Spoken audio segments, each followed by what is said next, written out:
সারি সারি গরু, দিনরাত চলছে পরিচর্যা। কুরবানির ঈদকে সামনে রেখে রংপুর জেলা জুড়ে গড়ে উঠেছে প্রায় ২৬,০০০ গবাদি পশুর খামার, যেখানে প্রস্তুত করা হয়েছে ৩,৬৩,০০০ কুরবানিযোগ্য পশু। উদ্যোক্তারা বলছেন, এবার অনলাইন প্ল্যাটফর্মে গরু বিক্রির সুযোগ থাকায় কিছুটা স্বস্তিতে রয়েছেন তারা। তবে ভারতীয় গরু আমদানির আশঙ্কা তাদের শঙ্কিত করে তুলেছে। উদ্যোক্তাদের ভাষ্য, ভারতীয় পশু বাজারে ঢুকলে দেশীয় খামারিরা এক অসম প্রতিযোগিতায় পিছিয়ে পড়বেন, যার ফলে ক্ষতিগ্রস্ত হবেন হাজার হাজার তরুণ উদ্যোক্তা।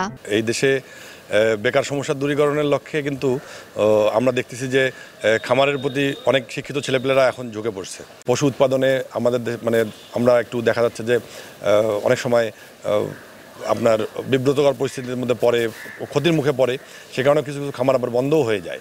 ফলে এই দিকে যদি সরকার খেয়াল রাখে, প্রাণী সম্পদ থেকেও যদি খেয়াল রাখা হয়, তাহলে ভবিষ্যতে খামার আরও বাড়বে। এটা খুবই একটা ভালো অনলাইনে গরু বিক্রি, এটা আসলে আমরা আগে বুঝি নাই, এখন দেখতেছি না, এটা খুবই একটা সুবিধাজনক একটা, যে সারা বাংলাদেশের লোক এসে তো গরু কিনে সম্ভব না, অতএব অনলাইনে তারা দেখে গরু কিনতেছে, তারাও একটা স্যাটিসফাই হচ্ছে, আমরাও একটা স্যাটিসফাই হচ্ছে। ভারতীয় যে গরুটা কুরবানি ঈদের সময় আসার কারণে খামারিরা আসলে যেভাবে গরু প্রস্তুত করে, আর ভারতীয় গরু আসার কারণে তখন এই গরুগুলোর বাজার কমে যায়, তখন আর যে খরচ হয়েছে খামারি এই খরচটাকে তুলতে পারে না। আমার এটা সরকারের প্রতি এটা অনুরোধ থাকবে, বিশেষ করে কুরবানি ঈদের এই যে ১ মাস এখানে যেন কোনোভাবেই গরু ঢুকতে না পারে, তাহলে এটা দেশের জন্য খামারিরও লাভ হবে, দেশেরও লাভ হবে। উল্লেখযোগ্যভাবে গোখাদ্যের লাগামহীন মূল্য বৃদ্ধি অনেক খামারকে বন্ধের মুখে ঠেলে দিচ্ছে। উদ্যোক্তারা সরকারের সহযোগিতা কামনা করছেন, বিশেষ করে পশু খাদ্যের দাম নিয়ন্ত্রণে উদ্যোগ নেওয়ার আহ্বান জানিয়েছেন।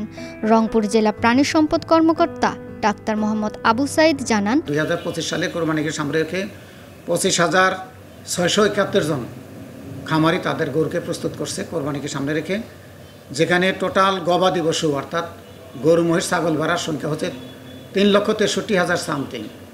আর এবছর আমাদের কোরবানি চাহিদা হচ্ছে ২,২৪,০০০। গত বছর আমাদের চাহিদা ছিল 2,20,000, এবার 4,000 বেশি।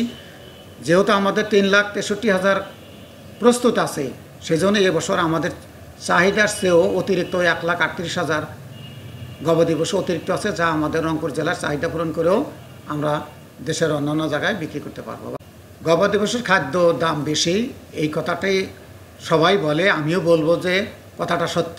সেজন্য দানাদার খাদ্য বাদ দিয়ে কাঁচা ঘাসের দিকে ঝুঁকে, তাহলে তার খাদ্যর দাম যে বেশি এই ধারণা থেকে সেও মুক্ত পাবে। সংশ্লিষ্টরা বলছেন, সরকারের সহায়তা, বাজার মনিটরিং, ভারতীয় গরু অনুপ্রবেশ রোধে কার্যকর পদক্ষেপ থাকলে দেশীয় খামারিরা এবছরও সফলভাবে কুরবানির পশু যোগান দিতে সক্ষম হবেন।